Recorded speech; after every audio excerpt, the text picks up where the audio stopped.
Yeah, and then I think the karaoke band started right after that. So I started the karaoke band 5 years ago. So talk to me about this. So this is my I just love everything about this, to be perfectly honest with you. So walk me through how this got started, all of it. So there was a bar, there's a club called the Hoxton, which is the same owners as Parts and Labor, the social group. Okay. And the sound tech there called me and said, there's a corporate event coming up in a few weeks. They don't have a lot of money. They want to have a karaoke band. I don't even know if this exists. Can you like make this happen on some level? Like just come up. Can you guys put up a list of 20 songs? You're only going to play for 45 minutes. Right. Can you just, doesn't even have to be good.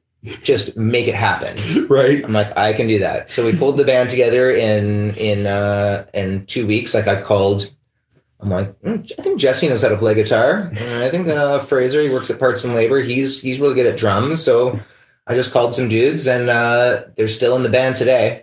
5 years later. Right. Yeah, and then it just took off from there. We did the one gig, and then talk to me about the one gig, because the name of the band comes out of how you put this practice together. Yeah, we're jamming, and we're like, okay, next song, good enough, like, and then now I have a good enough live karaoke that's death hilarious, metal logo. Because like any good death metal logo, I had no idea what the fuck it said. Yeah, good enough live karaoke. That's hilarious. So we. And then I think we got a gig at Clinton's was the next. We had like a weekly or a bi-weekly there, and we were playing at Parts and Labor once a month. Right. And then it just kept growing. Like after a year, the original drummer he was had gone to Humber for the jazz program. Mm-hmm. So killer fucking musician who knows what's up. And I was, self-taught. And still really sucked at the time. Right. But, and I can see why he was so frustrated. He quit because he was just like, this is what we suck. We're fucking up too many songs. Right. But the thing is that people still liked it. We'd play these shows and we'd play, 30, 40 songs in a night. And we'd biff 7 of them pretty hard. Nobody but you ever fucking heard it. Yeah. Or they just didn't care. They're just there to have a good time. That's it. And so I had to get new people in the fold and started bringing in more musicians. Yeah. And then I had somebody approach me. We have a booker now. Her name's Jen Cowan, and she does like all the corporate site I sent you. Right. She's designed that and she runs that. I'm sort of hands off. Nice. I do all the bar bookings. She does all the corporate bookings. Nice. And as those corporate bookings started coming in, I was able to kind of bring, some of the original guys back. I'm like, here's some money. Right. And they're like, okay, I'll do it.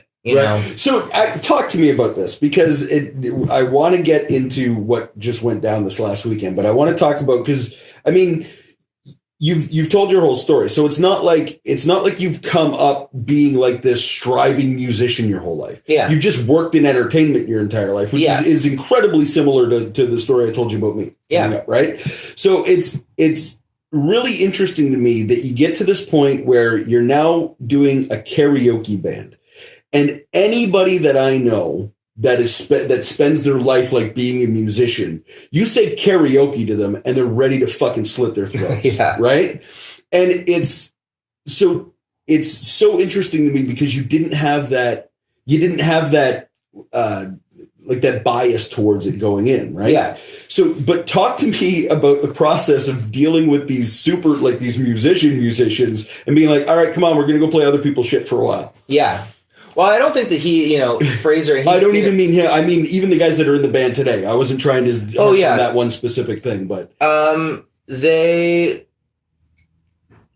kind of people that are in this band, you got to be like a good musician who can play a lot of fucking songs, has the memory, because we have 400 songs in our repertoire. Right. So it takes a certain type of musician who's, no pun intended, good enough to like pull it off, but also isn't going to want to slit their throat if a song goes haywire or something happens, or if the singer's bad. Right. For the most part, I think, most singers we get are pretty good, surprisingly good. You would think before I started this band, I would have thought that way more people would suck at singing. But it's the 1 in 100 people who has the absolute worst timing. That's the worst. Right. They can sing off key, as long as they got good timing, right, we can follow them. Yeah. As a drummer, you can understand that. Yeah. But if they're coming in, 2 beats or 2 bars too late on every fucking line, right, and then you try to correct them and they still go, it's just like, what are we?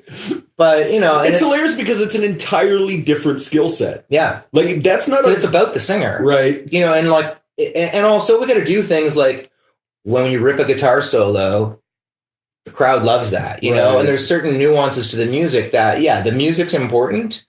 It is. And that's another aspect of us calling it good enough live karaoke. But the band played 256 shows last year. Right. I probably played 205 of those. Right. I've probably played, I don't know, around 40 shows this year. Mm-hmm. We're towards the end of March. And we'll probably end up matching. I don't think we're going to beat last year's record. Right. The year before that, we'd done 178 shows. Ooh. And then the year before that, it was 76. Wow. So it's been exponential of I think it was probably, 20 shows the first year or something. And then, 40. And then talk to me about figuring out that this was an industry. Well, that's the thing is nobody else is really, there is other karaoke bands out there, but we're the ones who are we play in London at Rec Room. We play every other Friday. We do Heartwood Concert Hall in Owen Sound every 2 months. We do first Friday of the month in Port Elgin. So that's 3.5 hours from here. Right. And then for Toronto, we do Rec Room Toronto across from the Sky Dome 2 Thursdays a month. We do Gladstone Hotel once a month. On a Saturday, we do every other Monday at the Drake Hotel. Mm-hmm. So it's a matter of we're just up there grinding it out, doing it all the time. And it's okay, play this song. Play this song. Right. And it's a list. It's not like it's just every song out there. Sure. But we started with, I think that first gig we had 20 songs. Right. And then the next gig we had 40 songs. And then a couple months later we got up to 80. Right. And so it's been an increase over these 5 years. Who's the newest member to your group? There's a guy named Daniel. And how long's he been with the band? About 6 months, but he hasn't played in 3 months because we're sort of but I've been talking to him. He's going to be starting to play shows again in about a month. How long of a transition is it to get somebody new in and up to speed? That's the thing. It's at this point to try and join the band, right? It's the bar is very high, right? Because how are you going to remember all those songs? How are you going to know? There's just certain things, even Sweet Child of Mine is, the Guns N' Roses version is tuned a half step down. Every string is tuned a half step down. So we just play it standard tuning. Right. And same with a lot of Weezer stuff but then we'll play a lot of the Weezer stuff. We'll just move it down a fret. So it's still in the original key. There's a lot of things they're all bar chords and shit, right? Yeah, there's a lot of stuff like that where it's this song, we play things in the original key for the most part. Right. But yeah, there's just certain small things, and you're doing this in front of an audience. Right. So, and also when you're playing with dudes that have played hundreds of shows, mm-hmm. then they want to play the song the way, they want to get it right. Right. So the bar is very high to try and join the band at this point. And I think we do a lot of double lineups during the fall. This is sort of our slow season. We're doing, 14 shows a month right now. Mm-hmm. We were doing 25. I think we did 29 shows in December. Okay. So, but when we're doing that many shows, then I'll have 29 in December, and there's a week there you were not working for sure. Well, we didn't play Christmas Day, but we played Boxing Day up in Owen Sound. We played the day, actually that week we were pretty busy. Yeah. Oh yeah, I guess because there's a lot, because you're doing corporate stuff, so there's a lot of parties and shit. A lot of holiday parties, and then a lot of places were just trying to fill their week with something right. We're a good draw for in between Christmas and New Year's. Okay, so we've got a karaoke band. We're building an industry out of it. Yeah, that's all well and good. And I can do 2 or 3 bands at once, even. Oh, nice. I'll have one in Guelph, one in Toronto. Oh, right. How many people are in the band total now? In the group, I think 13. There's 4 of us that are full-time. Okay. This is our only job. Right. And then the rest of the guys are part-time. And how many people show up? So like, you know, your band's coming to play my corporate gig. How many people show up to the corporate gig? I would say our sweet spot would be between like 100 and 200 people. No. I mean, for the band. Like, so there's 13. It's not 13 musicians. So 4 or 5. You do it 4 or 5? We used to do 5 more often. Now I'm sort of down to 4. Because at a certain point back when we first started, you know, a lot of us had gaps in who knew the songs. Right. So then I'd be like, okay, well, hopefully if there's 5 of us here, at least one of us really knows whatever song is called. Right. And then that person can kind of lead it. Gotcha. But at this point now it's just like, it's better to just have 4. Right. It just sounds tighter. There's less noise. Financially, it makes more sense. Yeah. It's just one less guy to split the money with. Right. So yeah, 4 is and I play keys and guitar. Okay. And then I'll have a lead guitar player there, bass, drums. Nice. Okay. Talk to me about the fucking Junos, man. So that came up a few months ago. Yeah. We were approached. So most categories, they have 5 nominees. This one, there was only 3 because that's sort of a new category. So they had Karaoke, a band from Montreal, and then another band from Vancouver that were all nominated. And then I think just because they're, you know, as I was saying when we were talking earlier, that as the record industry is sort of suffering right now, people aren't buying CDs. Mm-hmm. People are on Spotify. Right. So the recorded music industry is, you know, it's not what it was in the 90s. So they're trying to find new ways to, you know, promote live music and live performance. So we were asked if we would want to, you know, put our names in the hat for that a couple months ago. Nice. And it ended up coming up. Talk to me about that process. So you said you were asked. A, who's doing the asking, and B, like what's that conversation like? It was through our corporate booker. So I mean, I'm not sure but they were what the exact name of the person was. No. But, I'm just in general. Yeah, they just like they put it forward and asked if we would want to have our names in. Gotcha. And, you know, they let us know it wasn't going to be part of the televised cast. Right. And we had to put in a $750 fee. Oh, you have to, okay, so you have to pay to apply. Yeah. Okay. But, you know, but what we get with that is that, you know, we get to attend the ceremony. Right. And stuff. So, and then, yeah, so it came up, and then just the response once it happened is like really overwhelming. Just like it's awesome, and you know, go to the coffee shop and I'm getting like congratulations there. So we should tell people you won the fucking thing. Yeah. Best live karaoke band, the inaugural year of the category. So hopefully that's something that'll keep growing. And you said it wasn't part of the televised event, right? So what was the ceremony like?